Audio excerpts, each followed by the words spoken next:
Hello, everyone, and I'm excited to have you here for episode 847 of People Behind the Science. I'm your host, Dr. Marie McNeely, and today we are rebroadcasting our interview with our guest, Dr. Natalia Vergara. Listeners, Natalia uses stem cells to understand how the retina forms during development and how it degenerates during disease, with the goal of developing therapies to help patients who suffer from vision loss. And in our conversation, Natalia shared more about her work as well as her life outside the lab. So we hope you enjoy this episode of People Behind the Science. Every day, discoveries are made that will change our understanding of the world around us. Dr. Marie McNeely is here to bring you the brilliant minds who are making these discoveries so they can share their incredible stories and take you on an amazing journey. Welcome to People Behind the Science.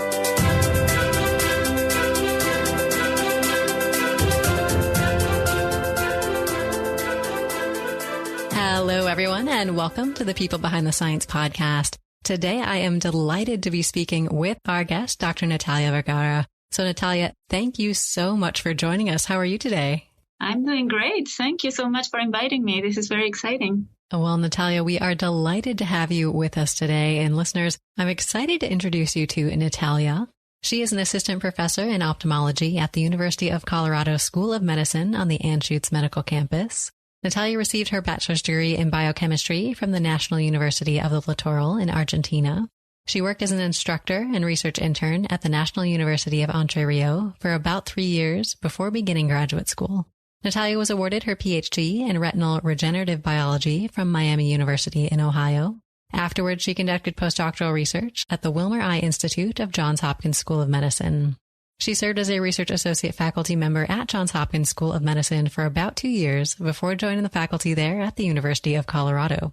Natalia was awarded the Ruben Adler Research Award from the Wilmer Eye Institute at Johns Hopkins University School of Medicine in 2012, and she was selected as an emerging vision scientist to participate in the Third Annual EVS Day on Capitol Hill by the National Alliance for Eye and Vision Research in 2017.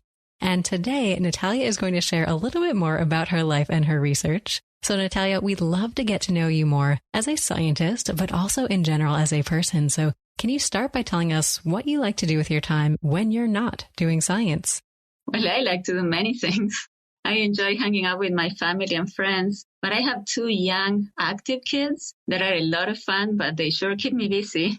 And I am very lucky to have a supporting partner that is my wonderful husband. I couldn't do it without him, really. But also, I'm a people's person, so I really enjoy informal get-togethers and cooking and the experience of food with people. Mm-hmm. Now, if I have to talk about my favorite activity, that would be traveling. To me, traveling brings the thrill of discovery. I love that feeling of being an explorer. When you go to a new place and you start experiencing it, and then at some point you feel that you finally get it, that you've never seen this place before, and suddenly you reach a point where you know your way around, you have a sense for the place, the people, the culture, you have a mental map in your head. I think this is very similar to how I feel about science. You explore questions that no one has yet answered. You are exploring new territory. You have to do a lot of research to get a sense of your whereabouts. And then the best part is when you get to that aha moment, when everything starts to make sense and come together in a coherent way. So I think both traveling and doing science have that same kind of thrill of discovery. Absolutely. Well, Natalia, I love this comparison that you've drawn between travel and science, because I think you're absolutely right. Sometimes stepping into a new scientific field or digging into that literature a little bit can feel like a completely unfamiliar land. So, and you mentioned you have 2 young kids. What are some of their favorite activities these days? So they like playing soccer. They like going to the park, but mostly they are really their best selves when they are in nature. It's really interesting. You have them inside a house in the winter and they can go crazy, but you take them to a nature trail and they can just spend hours looking at every single thing with so much curiosity. Bugs, throwing rocks in the water and trying to build dams. It's so much fun to see kids play in nature. Absolutely. Well, it's wonderful to hear a little bit more about your life outside of science and some of the things that you spend your time doing, but I'd love to talk about your research as well. So Natalia, can you tell me and our listeners how you describe what you do to people who are outside of your specific scientific field? When people ask me what I do, first I explain that I'm a scientist, and I know that this is puzzling to a lot of people, and it might even seem intimidating, right? Which is why I believe it's part of our responsibility as scientists to help people understand scientific thinking. And I think that's particularly important nowadays in our society. But to your question, I explained that I'm a retina biologist and that I use stem cells to understand how the retina forms during development and how it degenerates in disease so that we can develop therapies that can benefit patients that suffer from vision loss. So the stem cells that we use in our lab are called induced pluripotent stem cells. And these cells can be obtained from any person, and they can be reprogrammed to become like an embryonic stem cell. This technology is amazing, and non-scientists may not have an idea of the magnitude of what I'm saying. So I like to point out that when Japanese scientists first published this paper in 2006, they won the Nobel Prize just 6 years later for developing this, right? That's almost unheard of in Nobel Prize history. And that's because, like a cell from an early embryo, these cells can be pushed to differentiate into any cell in the body. So what happened was that a few years ago, we and others developed protocols to use these cells to make human retinas in a petri dish. So nowadays, we can generate hundreds of human retinas in a petri dish that look just like the retinas in your eyes, with the proper lamination, the proper cellular composition, and they are even able to respond to light. So you can shine light on these things in vitro, and they will have the same response as they would inside your eye. And the big difference with embryonic stem cells is that this can be made from anyone. We can, for example, get cells from a patient that has a particular genetic mutation that causes a blinding disease, and we can generate retinas from this patient, and then we can use them to understand the disease, to test treatment strategies, and we can even use them for transplantation, which is one of our moonshot projects nowadays through CellSight. That is our ocular stem cell and regeneration program in our department. We are working on a retina transplant project using these retinas derived from stem cells. Well, Natalia, this work is so cool, and I can't wait to learn more about some of the specific details as we go through our conversation today. But I'd love to talk about what motivates you here in the beginning. I think as scientists, there are a lot of ups, a lot of downs, and sometimes it can be helpful to have a little saying, a quote, something that goes through your head to keep you going when times are tough. So do you have a favorite motivational quote or just one that really resonates with you? There's a quote from a children's book that I read when I was young. It was in Spanish, but the translation would be something like, each person lives in the universe that they are capable of imagining. And I remember that frequently. It's one of those phrases that can mean different things to different people. But to me, it's about perspective, that your reality, or at least the way you perceive it, has a lot to do with your attitude. So when I'm faced with a tough situation, it really helps me remember what's really important and take a step back and see the big picture. But for science, I have another quote that I try to remember a lot, and it's by Richard Feynman. It says, the first principle is that you must not fool yourself, and you are the easiest person to fool. So the scientists in the audience will understand this one quite well. Mm-hmm. But it's something that I teach in a group discussion class here for medical students. But I especially emphasize it to any new student in the lab, that the goal is to find the truth and that we never prove a hypothesis. We test hypotheses. And this is a big difference and something that I think every new student has to keep in mind if they want to do good science. Absolutely. Well, both of these are phenomenal quotes for both life and science. And I'd love to talk next, Natalia, about some of the people who might have influenced you. You mentioned this quote by Richard Feynman, and he is a phenomenal scientist to look up to. But there are so many others. So do you have mentors or role models or people who've really had an impact on you that you can tell us about? So many.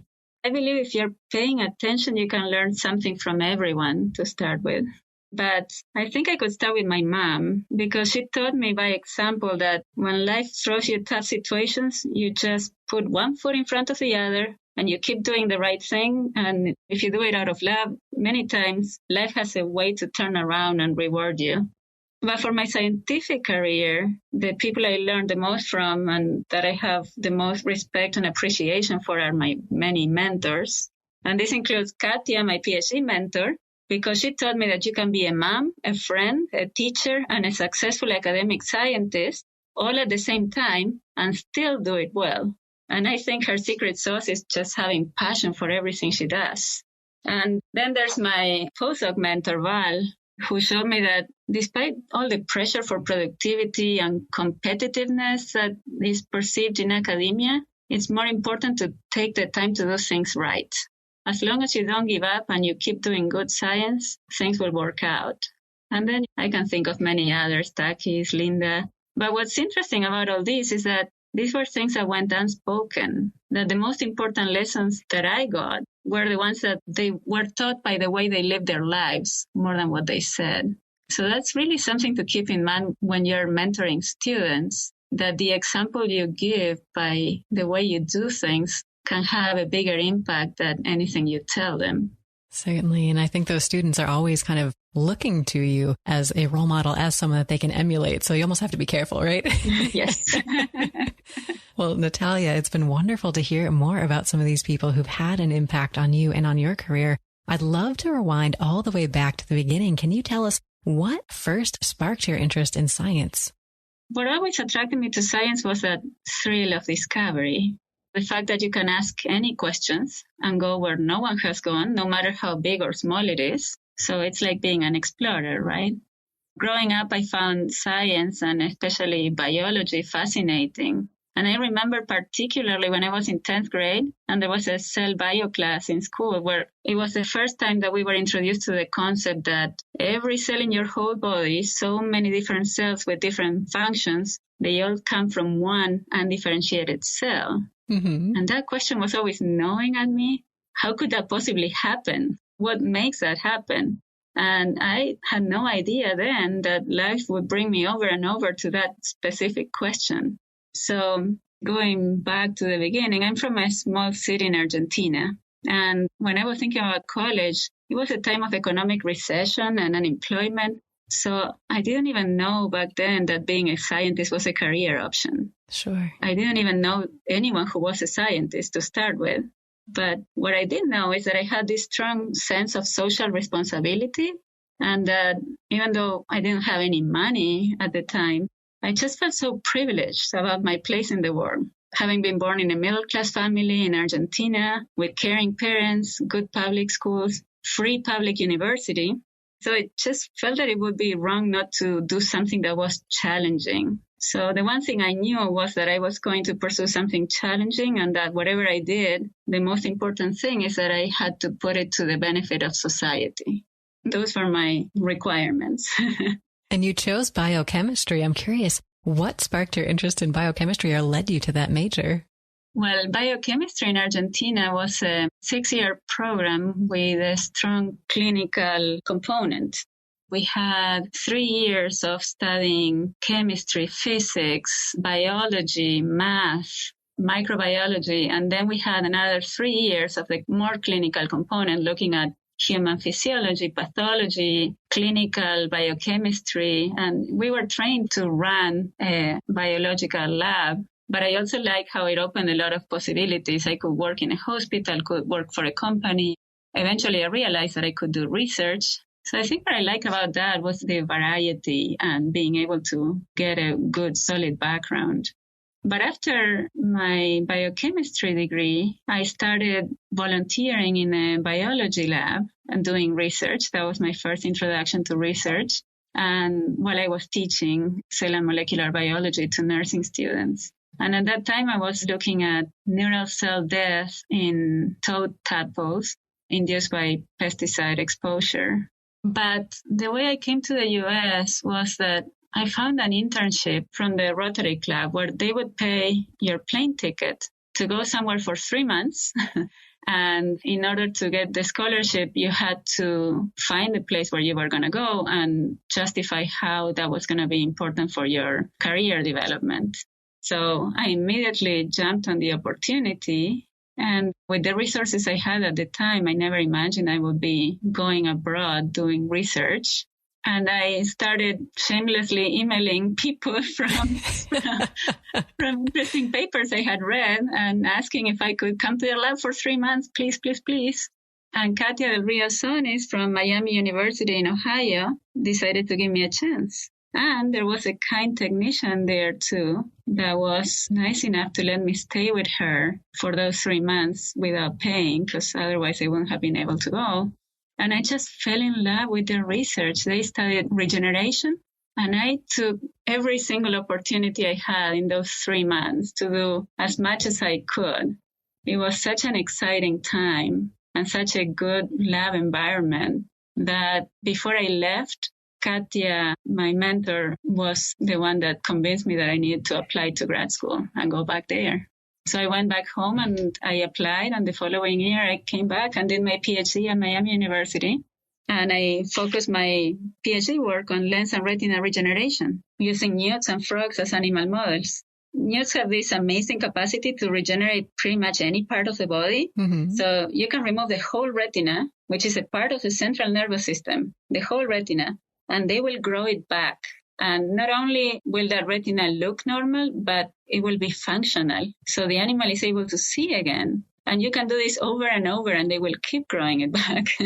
And this happens through a process called transdifferentiation, where a differentiated cell, a mature cell in the body, goes back in its developmental programming and becomes like a stem cell. And then it starts proliferating and then redifferentiating to make all the different cell types that were lost and reconstitute the tissue in its original form.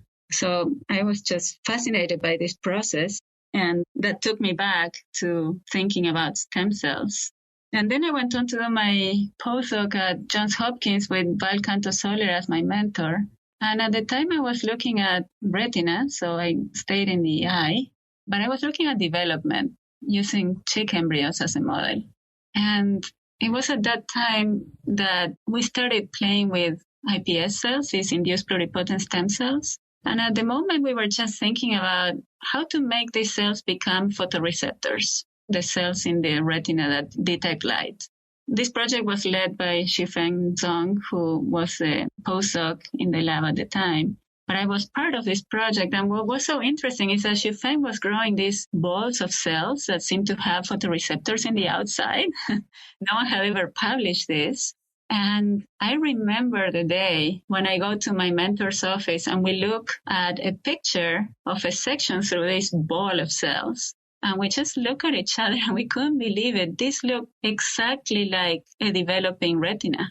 So it turns out that the only way that you can make a retina that looks like the normal one is by recapitulating development. These stem cells become retinas because they are doing what they know how to do. And they follow this process to the dot in space and time, so that each of the steps in eye development happen in vitro in a petri dish at the same time as they would happen in vivo in a human embryo, which as a developmental biologist is just fascinating. Definitely. So Natalia, can you go into a little bit more detail on one of these projects that you are working on in the lab right now? Because I know you have some really exciting stuff going on there. Yeah, so the next step was that in 2017, I was recruited at the University of Colorado to be part of CellSite, which is this stem cell and regeneration program. So we have lots of exciting projects here. The big moonshot project that I mentioned before is the retinal transplant, and that is a group project where several labs come together, and it really takes a village. We wouldn't be able to do it on our own. But as for my lab, a project that is new is that I'm working on Down syndrome retina. And this is exciting because it has been largely overlooked, but we know that people with Down syndrome have lower visual acuity, and we don't know what are the cellular and molecular mechanisms behind that. So I think we can really make an impact by getting into this field. There are a few things that happen in people with Down syndrome. First, during development, they end up with a supernumerary retina. So the retina in Down syndrome kids is bigger than in the typical population. It's more cellular, but that's not necessarily a good thing, right? So we are asking the question of whether this is a process that is correlated with that lower visual acuity that these kids have. But another thing that is interesting is that people with Down syndrome will develop Alzheimer's in almost 100% of the cases. And this is early onset. So people start getting the histopathological hallmarks of Alzheimer's in their 30s and 40s in pretty much 100% of the cases. And by the time people are in their 50s and 60s, 70% of them will develop dementia.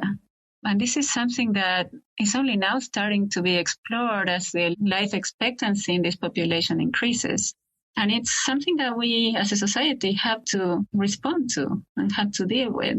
So I think we can make a meaningful contribution in that area as well.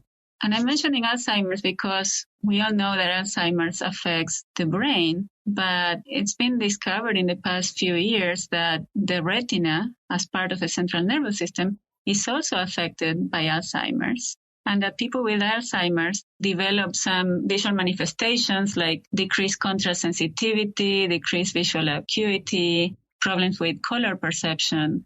And that can affect everyday life. So these people don't go blind, but it makes it more difficult to do everyday tasks like navigating stairs, finding the curb when you're crossing the street, seeing facial expressions in detail. And if we add that to an already vulnerable population, like people with Down syndrome, it can really affect their quality of life. So what we're doing at the moment is making retinas in vitro that have trisomy 21, and we have isogenic controls. These are derived from mosaic individuals. So sometimes people with Down syndrome can be mosaics, meaning that some cells will be trisomic and some will be disomic for chromosome 21. And so you can isolate cells from these patients, and you can even do it non-invasively nowadays. You can get these cells from a urine sample. And then you can use those cells to make retinas that have exactly the same genetic background, except for that trisomy. Certainly. Well, Natalia, this is fascinating work, and I appreciate you sharing it with us. And I imagine that you encounter some challenges in the work that you do. I think all scientists have these days where things are just going wrong. And I think it's so important to talk about them because people out in the public and maybe young scientists often don't get to hear these stories and may feel like they're alone in some of these cases. So do you have a story from your own life or your own career, Natalia, of one of these difficult times that you can walk us through today? Oh, I can think of so many. But in particular, a trying time was the last year of my PhD. And I think that's something very common. It happens to a lot of PhD students. I had a great time during my PhD until I got to the last year where I felt that I needed to wrap up things, and I had several projects started. Many of them were not going anywhere. I had been there for 5 years, and I had no idea how I was going to finish putting a story together that I could present and defend as my thesis. Mm-hmm. And that was nerve-wracking, right? Definitely not alone there, though. Yeah, I know. And that's why I want to share this, because I know a lot of people are in that situation. And I guess it just took determination and putting one foot in front of the other. And I just started lots of experiments and spent so much time in the lab. And I knew that from 10 experiments I started, maybe 2 or 3 might work, but everything that worked would be added to my thesis. And I was able to put a story together and get 2 publications out during the last year of my PhD that just made a huge difference, especially in feeling that if I could accomplish that, I could accomplish anything. Absolutely. You almost have that sigh of relief when you finally get to the end and the pieces all fall into place, right? Yeah, it all worked out. It all fell into place at some point. So I guess hard work and determination are key, but also faith that somehow things are going to work out. Definitely. So was there ever a moment where you thought of giving up or doing something different, or were you always pretty convinced you wanted to follow this path? Oh, I had doubts all along the way. Mm-hmm. It's not that simple, right? But every time I had these doubts, I started thinking, what else would I enjoy doing? And I just could not come up with anything that I would enjoy more than doing science. Well, thank you for talking about one of these difficult periods. I think, like you mentioned, this is something a lot of people go through, kind of wrapping up and making that transition between the PhD and what comes next. I think is just a difficult time in the careers of most scientists, but we don't just want to focus on the challenges and the struggles. You've had so many successes we'd love to celebrate with you as well. So do you have a favorite success story, Natalia, that you want to share with me and our listeners today? Well, that aha moment that I told you about before, even though it wasn't my work at that time, but seeing those developing retinas in a petri dish was an incredible feeling. Now, if I have to talk about my own successes, I would say I'm very happy that a few months ago, I got my first small grant to pursue this Down syndrome project. And I'm very excited about that because this was a wild idea. No one had done this before, trying to model Down syndrome using stem cell-derived retinas. And I had no background on Down syndrome. I had never done this kind of research. I just was very excited when I thought that I could make a contribution in this field, being a retina biologist.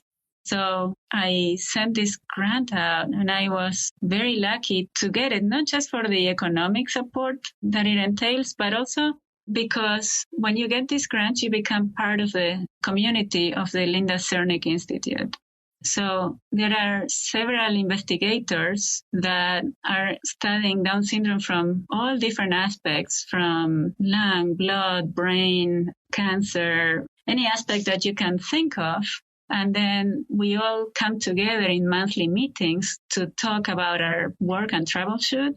And this provides so many opportunities for collaboration, for interaction, for getting new ideas. I think the best ideas come from the confluence of different fields. So this is a very productive space that can really get your brain going. Definitely. Well, congratulations, Natalia, on your success with this exciting project. And can you take me and our listeners back to that moment and describe what happened or what was going on when you got that notice that your grant was funded? Well, I was scared about opening that email. And I think many people in the audience might know that feeling. But it was just so exciting. It was a reaffirmation, in a way, that this project that was completely new. This is a new lab. I've been here for only 2.5 years. And I'm building my program, right? So this was the first reaffirmation that everything was going in the right direction, that we had another exciting project to work on. And I just went out and got mimosas and brought them to the people in the lab, and we toasted. That's wonderful. Well, thank you for walking us through this success of yours. I think those moments in science are so exciting. You have to treasure those. And we've talked about some of the different aspects of your career, some of the wonderful projects you're able to work on. And I think as scientists, you spend a lot of time reading, perhaps mostly the literature, but I'm trying to fit in more time to read for fun myself and trying to give our listeners some recommendations for great books that they can pick up next. So, Natalia, do you have a book recommendation for us, whether it's a science book or a non-science book? Absolutely. If you like thrillers, technological thrillers, science fiction, I would highly recommend The Last Swordmaker by Brian Nelson, which is brilliant. And here's my disclaimer. Brian Nelson is my husband. Oh, wow. That's awesome. So I am married to a writer, and this may seem biased because it's my opinion. But this is very exciting. I get first reads of anything that he produces. And I am the first editor of anything that he writes. Mm-hmm. And for this book in particular, I would say that I held a manuscript and I got to a point where I just could not put it down. It was really a page turner. So I knew that it was going to be published and it was going to be good because I enjoyed it so much. So now he's working on the sequel for that, and I am very excited about it, but I cannot tell you because it's not published yet. Well, something for me and our listeners to look forward to, it sounds like. Yeah. So do you make him sign copies of the books for you? Yes, actually. But as for science, there's a book that I really enjoyed reading a couple of years ago. It's called Lab Girl by Hope Jaren. I hope I'm pronouncing her name correctly. She's a botanist that is an academic scientist, and this book is sort of a memoir of her career as a scientist and also a description of this other person that turned out to be her best friend and accomplice in science. And it's just a very nice book, especially for a non-scientist to understand what a career in science is like. because for a lot of people, this is puzzling, right? They don't really know how it works or what we do every day. And I would really recommend this book for that. And for a more sciencey topic, one book that I enjoyed tremendously that I read several years back when I was a grad student was Endless Forms Most Beautiful by Sean Carroll. This book was my introduction to, well, then was a new science of EVO, evolutionary developmental biology. And Sean Carroll just writes in such a compelling way. I really enjoyed all of his books, but this one in particular was mind-opening. Phenomenal. We will add these 3 books to our website for our listeners to find there. And we touched on some of the places that you've been able to travel for your scientific training. And I know this is a big part of the life of a scientist, going to different places, going to conferences, meeting with colleagues, and sharing your science all across the world. So, Natalia, do you have a favorite place that you've traveled for science? Well, you know how much I enjoy traveling. And this is a beautiful perk of being a scientist, that you get to go to all these different places around the world and meet the people and making friendships. But one place that I really enjoyed was a few years ago, we went to a conference in Tuscany in Italy. It was an eye development conference. And it was my first time in Italy. I just loved it. It was beautiful. The mountains, the old cities, going to Rome after the meeting. Rome is a fantastic place. We walked Rome from end to end, and you're walking around in a modern city, and every couple blocks you have some ruins from the Roman Empire. And not even the Colosseum or anything like that, just like a small block of ruins from some Roman bathrooms or something. And then you walk another block and you have a piazza with Renaissance style fountains and the little cafes around, and the food is just to die for. But you have this mix of modern and beautiful Renaissance churches and art and old ruins, this sense of history all mingled together in one place. That's something I really, really enjoyed about Rome. And then I can mention another one that was very interesting. When I was a grad student, I was lucky enough to be sent to Japan for a conference because my mentor was invited and she couldn't go, so she sent me. And this was interesting, and I was lucky to hang out with great people. But the reason it was interesting was that as a Caucasian woman from South America that can speak English and Spanish, I could travel quite a bit and get around and make myself understood and blend in with the people of the place. And when I arrived in Japan, it was the first time in my life that I felt, just when I was in the airport, looking around, that I was the only person that was different from everyone else. And I couldn't speak the language. And when I went to the conference, I realized that a lot of people didn't speak English either. My credit card wouldn't work. Oh, no. And I thought I would walk around. So I grabbed a map and I thought, well, I'll just go explore the town. And I looked at the map and I just started laughing because it was just this system of squares and circles, and I could not understand a word that was written in that map. So I had no idea where I was. And I thought, if I get lost in this place, no one will ever find me. So I started walking a few blocks in one direction and coming back a few blocks in another direction because I couldn't even read the signs in the street. I couldn't even understand the characters to try to pronounce the words. And it was a great experience, but it was also very humbling because one thing is to intellectually reason and think that you know how a foreigner or a person that is different from a minority, right? Different from the majority of the population might feel like. But to actually be in that situation is completely different. It really opens your mind and makes you understand people a lot better. Certainly. Well, these both sound like amazing opportunities to go to really remarkable places that you might not otherwise have a chance to travel to. So thank you for telling us about these scientific travel trips that you took. But I'd love to talk about some of the people in science. You mentioned some of the amazing mentors, some of the great labs that you're working with in your work today. And I think oftentimes the people that you work with in science are these creative, amazing, funny people. And that's not often how we're portrayed by the media. So I would love trying to break the stereotypes that people have about scientists on our show by sharing some of the funny memories, some of the quirky traditions, and just this human side of science that people may not often get to see. So Natalia, do you have a story of your own that really showcases some of this?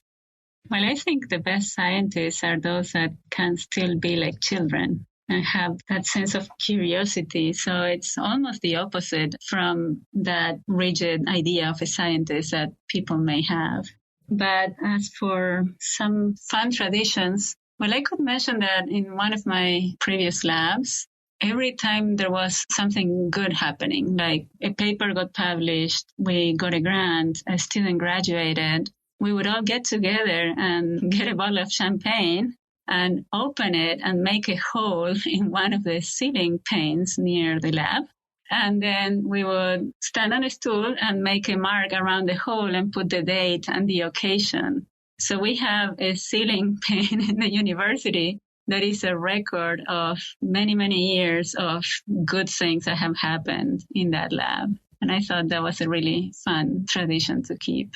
Oh, that's so cool. What happened? Like, did you have to have good aim so that they weren't overlapping? Yeah. Yeah.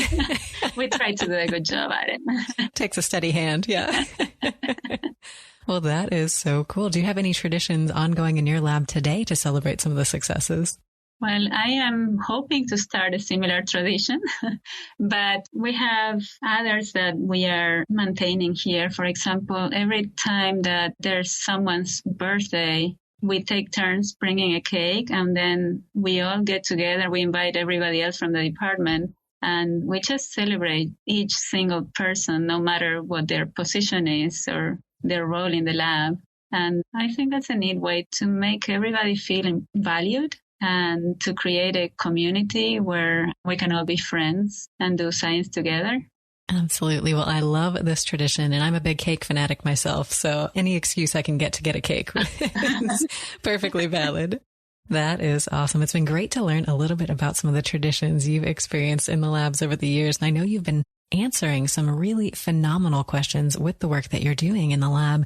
So if we gave you all of the resources you could possibly dream up, Natalia, all the funding, staff, technology, whatever you need, what is the one question you would most want to answer? I guess I would like to answer, how can we prevent retina cells from becoming dysfunctional and even dying as we age? I know that's a very big question, so there's a lot of subsets of questions that can be answered there. But I think that's a very important goal, because we can go ahead and develop all these sophisticated technologies to try to replace a retina that is dying and that leads to blindness. But if we can prevent blindness from ever happening, I think that's what we should be aiming for. Certainly. And I know many of us have come to rely on vision so much in our daily lives that when you start to lose it, it can have a big impact, as you mentioned previously, on quality of life and what you can do. Yeah, absolutely. And I think because we haven't got there yet, nowadays we have to explore every option, right? We have to explore both prevention and replacement, because blindness is a reality in millions of people across the world. And if you ask people what is the sense that they are most worried about losing, for a lot of them, it would be sight. We are so used to navigating the world with our eyes that just the idea of losing that really takes away from the richness of our experience, but it's also very scary. And that's why we do the work that we do. Remember, I was mentioning that when I started thinking about what I was going to study, I wanted to do something that would have an impact in society. And that's what keeps me motivated to come to the lab every day, that I feel that any progress that we make towards increasing our knowledge of how these things happen or developing technologies to try to tackle these issues, every step we make is so important and so meaningful, and hopefully will translate to real differences in the quality of life of people. And that's a big motivator. But I would tell young scientists that another way in which you make an impact as a scientist is through education and outreach. And those are equally important. you can make a difference in the life of every single student that you come in touch with through a class or mentoring them in the lab. And if you go out and spread the word of science, you can make a difference in the lives of other people that can better understand and support science and scientific thinking and learn new ways to approach problems. So I'm very passionate about all of these aspects. And I find this scientific career to be very fulfilling because it gives you all these opportunities to make a difference. Absolutely. Well, Natalia, you've shared some wonderful insights and stories with us today. Is there any other last piece of advice or a last message you want to leave our listeners with at the end of our conversation here? Something that I've learned along the way is that you have to make your opportunities. You have to be proactive about it. You do good work and you can be a good scientist, but if no one knows about it and if you wait for the opportunities to get to you, you might miss out on a lot. For example, when I was a PhD student and I was looking for or thinking about doing a postdoc next, it was that year when I was struggling about how I was even going to finish my PhD. But still, I looked at labs that I was really interested in, and they didn't have any advertisement for any postdoc position. But again, shamelessly, I started sending out emails and saying, hey, I'm going to be in town. I'm really interested in your work and I would love the opportunity to come and discuss. And the worst that you can get is a no. That's the worst thing that can happen. And amazingly, pretty much everybody was very welcoming and willing to do it. I had a very good response from all the people I reached out to. And I was able to go visit several labs. And of course, I did my homework. So that's another one, do your homework. Mm-hmm. And I knew exactly what they were working on. And we had some fantastic conversations with so many different researchers. And I came out with several postdoc offers, one of which I ended up taking. But I would have never had the opportunity to do a postdoc where I did if I hadn't gone out to search for the opportunity, because this was not a position that was out and advertised. So I guess the message is don't be afraid to ask. And people are usually willing to help if you ask them, but just go and make your own opportunities. I love it. Well, Natalia, that is wonderful advice to share with our listeners. If they want to learn more about you and your work, what's the best way to get in touch? My email is a great way. It is natalia.vergara@cuanschutz.edu. I know that's difficult to spell. It's readily available online too, listeners. Well, Natalia, it's been such a pleasure to chat with you on the show today. Thank you so much for sharing some of your time with us. Oh, it was really fun talking to you too. Thank you so much for the opportunity. Absolutely. And listeners, great to have you here as always. We'll see you next time on another episode of People Behind the Science.